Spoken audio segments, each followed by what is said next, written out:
Alexander Manikas. Hi Chris, thanks for the excellent videos and for being so balanced and grounded. Question. Do you have any idea, experience, or evidence as to the involvement of the intelligence community in Scientology? What about the fact that the FBI has never really done much about the organization, using the excuse that they cannot do much about a religious organization, while they bulldozer other small religious communities? Much brouhaha has been made about the fact that David Miscavige is on a CIA informant list, which may be real or not. Some people have suspected that Hubbard was a sheep-dipped naval intelligence officer and that Scientology is a social experiment. What is your take? All right, well, you're asking about a lot of stuff there, most of which is pretty conspiracy-minded, and I think I've made my position clear on conspiracies.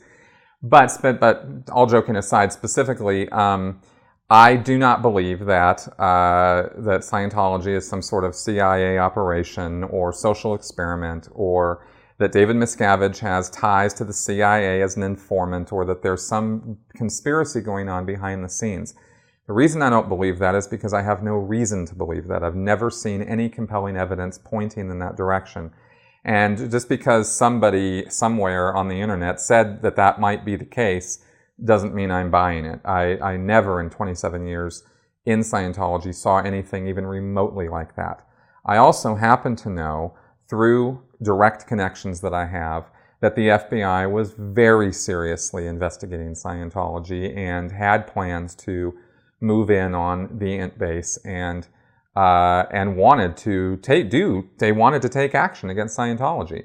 But courts and various things gave the indication that such a move would not be in their best interests. And by in their best interests, I mean it would be a waste of their time.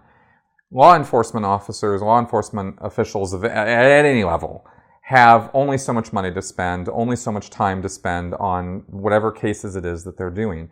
And if they don't feel that they're going to get a return on their investment, then they're not going to pursue a case.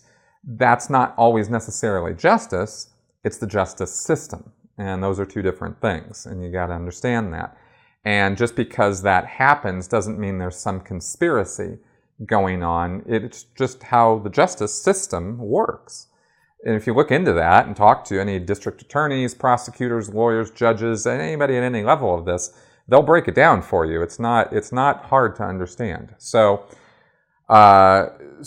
in terms of intelligence community involvement with Scientology, I've never heard or seen anything like that.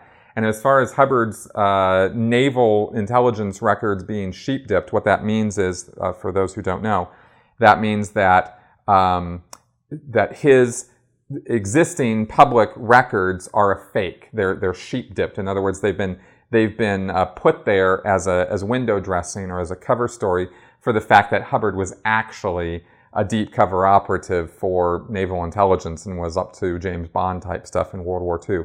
This stuff has been totally disproven already.